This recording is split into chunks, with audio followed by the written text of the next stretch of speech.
Deep in the Nile Valley, near the border of Egypt and Sudan, lies a cold case 14,000 years in the making.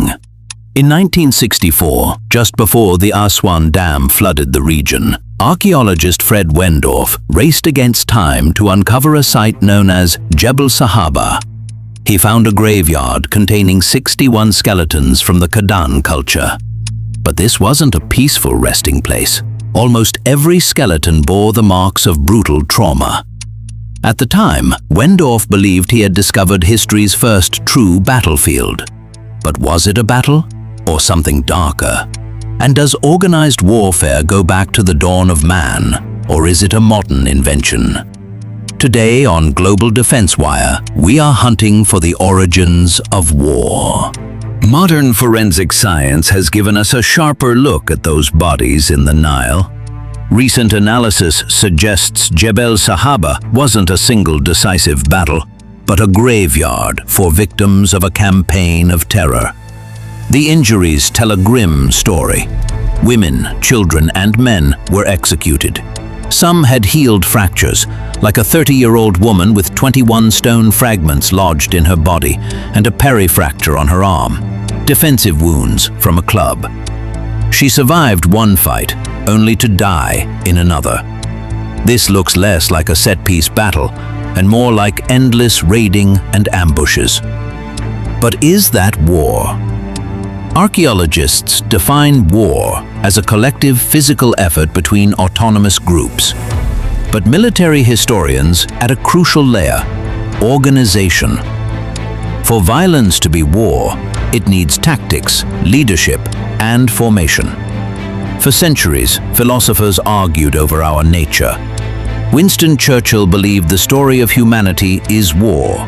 Jean-Jacques Rousseau believed in the noble savage, a time of prehistoric peace. But the evidence is shifting toward Churchill. As archaeologist Lawrence Keeley wrote, primitive warfare was actually total war, waged with limited means. In a tribe of 30 people, losing 5 adults wasn't just a defeat. It was an extinction event. Long before the pyramids, humans were weaponizing their environment. By 300,000 years ago, we had fire and the spear. While these were designed for woolly mammoths, they worked just as well on enemies. In the Shanidar cave in Iraq, we found a Neanderthal with a rib puncture consistent with a throwing spear. Since Neanderthals likely didn't use projectile weapons, this points to a conflict with Homo sapiens. There are theories that humans outcompeted Neanderthals through resources or perhaps through genocide. We may never know the full scale, but we know the arms race had begun. By the late Paleolithic, the inventory of death included the Atlatl spear thrower, increasing range and velocity. The tools of the hunt were becoming the tools of conquest. Around 5000 BC, the world changed. The Neolithic revolution brought farming, settlements, and surpluses. But a surplus is just a target for someone who is hungry. In 1983, in Talheim, Germany, a gardener found a mass grave of 34 bodies. They had been executed with stone axes. Isotope analysis revealed a chilling detail. There were no local women in the pit. The attackers had likely killed the men and children and abducted the women. This wasn't an isolated incident. Across Europe, the shift to a sedentary lifestyle sparked a fierce struggle for resources. If you had land and food, you had to fight to keep it. So, when did the mob become an army? The answer might be painted on a cave wall in Spain. Dating back 5,000 years, the art at Morella la Vela shows 4 archers fighting 3. It's not just a brawl. The positioning suggests a double envelopment, a flanking maneuver. Other paintings show columns of men following a leader distinguished by a headdress. This is the birth of tactics. The technology was evolving too. The Neolithic era introduced the terrifying duo, the bow and the sling.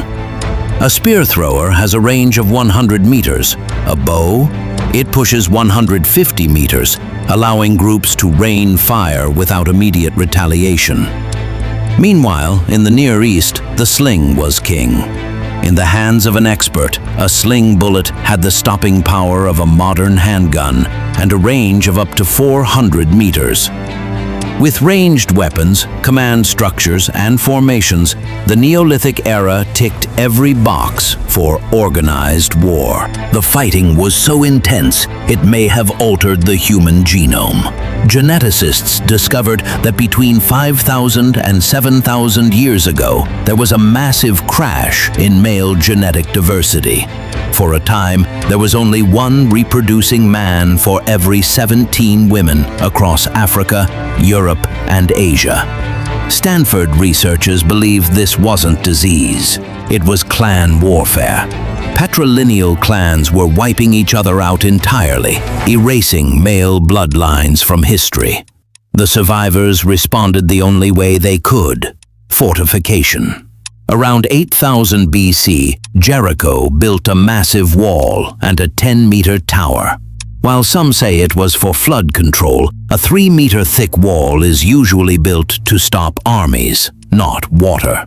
At Çatalhöyük in Turkey, the city itself was the wall. Houses were built back to back with no ground-level doors. To get in, you had to climb ladders to the roof. If attackers breached the outer wall, they were trapped in a killing box, exposed to defenders above. Defense had officially caught up to offense. We end with the most famous cold case of all. Ötzi the Iceman. Found in the Alps, preserved for 5,000 years, Ötzi isn't just a mummy, he is a casualty report. He had an arrow in his shoulder, cuts on his hands, and head trauma. DNA analysis on his weapons showed no blood but his own. He was fighting a losing battle. Ötzi is the face of Neolithic warfare. It was brutal, it was personal, and it was organized. From the first raid in the Nile Valley to the walls of Jericho, the story of civilization is the story of defense. Humans learned to cooperate, to build, and to farm, but only so they could fund the next war. As cities turned into empires, the scale of destruction was about to explode. But that is a briefing for another time. This is Global Defense Wire. Stay sharp